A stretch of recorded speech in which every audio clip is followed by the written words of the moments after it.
Thank you, Mr. Chairman. And I know this is an important issue. We need to think it through, and every American is entitled to fairness and justice as we deliberate these issues. And I do think we should do it at a high level. I would note, however, a bit of a concern that arises from something Senator McCain suggested, and that is that the President, the Commander-in-Chief, has announced the decision.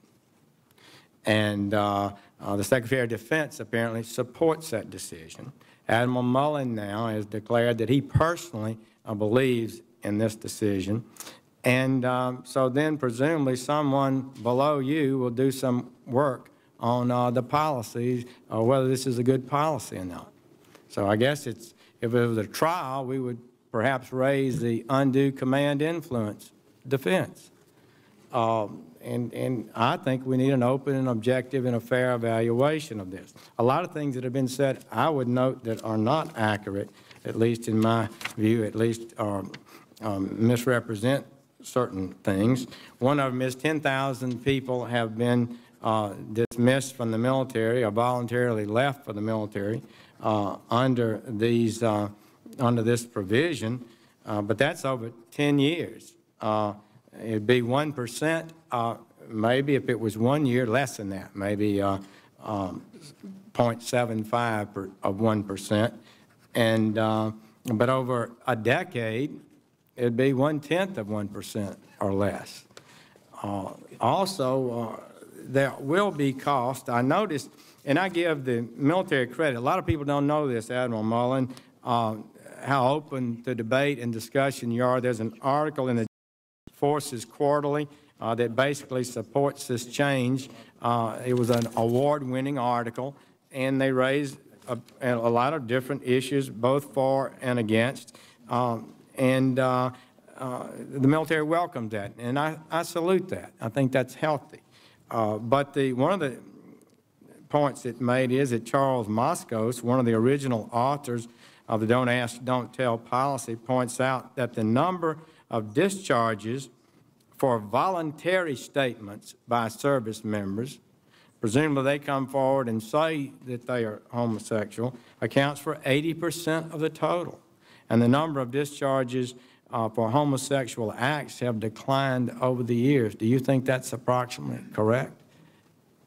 Senator Sessions, I think it is approximately correct, but it does go to, again, sort of a fundamental principle with me, which is everybody counts. And part of the struggle back to the institutional integrity aspect of this. Well, I know. I appreciate your view. And putting individuals in a position that every single day they wonder whether today is going to be the day, and devaluing them in that regard just is inconsistent with us as an institution. I have served with homosexuals since 1968. Senator McCain spoke to that in his statement.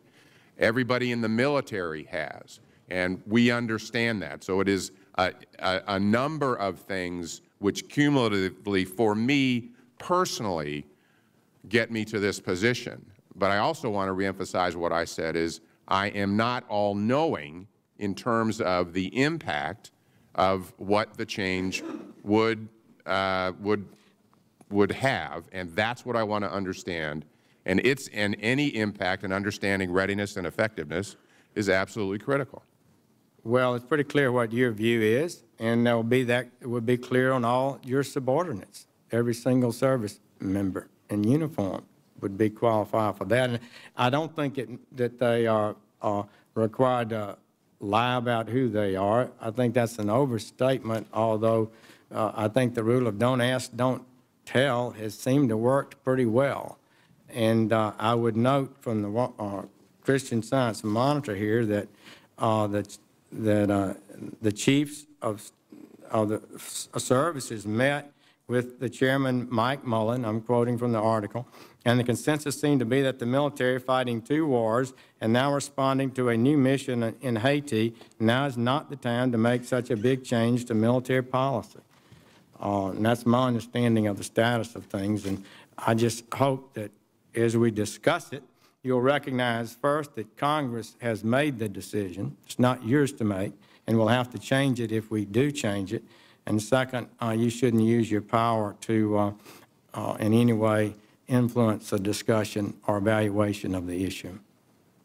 Senator, I would just say that we can't possibly evaluate the impact on unit cohesion, on morale, on retention, on recruitment, and so on, unless we encourage people to tell us exactly what they think and exactly what their views are honestly and as forthrightly as possible.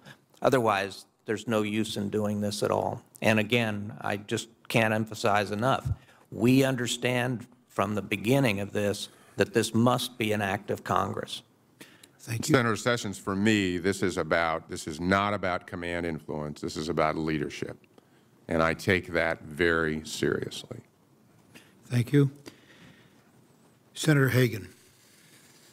Thank you, Mr. Chairman. Secretary Gates, I want to say that I applaud your efforts in commissioning a thorough evaluation of the Don't Ask, Don't Tell policy and how to implement a repeal of the policy in order to minimize disruption in military readiness. And I was just wondering, within this study, how will you study, how will this study take into account the views of the combatant commanders in theater in order to minimize any disruption in the military readiness? The combatant commanders, the service chiefs will all have a part in this. The one thing that I have asked is that as we go through this process, we try not to disrupt or impact the deployed forces, and particularly those in Afghanistan and Iraq. They have enough on their minds, and it seems to me we can get the answers that we need to the questions that need to be asked by not adding to their burden. And so the one limitation I've put on this, is, which obviously does not apply to the combatant commanders, is that we try and have as little impact on the deployed force as possible. And Mr. Secretary and Admiral Mullen, as we move to end discriminatory practices within our armed forces, is there any reason to believe that the dedication and professionalism of our leaders in uniform is based in any way upon their sexual orientation, and that the morale fitness of our men and women in uniform should be based upon their sexual orientation? And if not, then on what grounds do you believe that there remains a need to discriminate based on a service member's sexual orientation? Well, Senator Hagan, I personally don't think sexual orientation, again, has a place for these kinds of decisions. I think there's a gap between that which we value as a military, specifically the value of integrity, and what our policy is. But again, that's personally where I am. I think it's really in the review that would take place over the course of the next, by the end of this year, that I would look to certainly understand it much more fully, understand the impact, and if and when the policy changes, the impact on our people. And that's really rather than at the end of this, we're to some degree at the beginning of really trying to understand that. And that's in light of many other opinions on this, including the opinions of those who've retired, all those things. But it really is what I need to understand is to get it from our people and their families, and incorporating that in addition to all the other requirements that are here will be the goal of the review over the next better part of this year. Thank you, Mr. Chairman.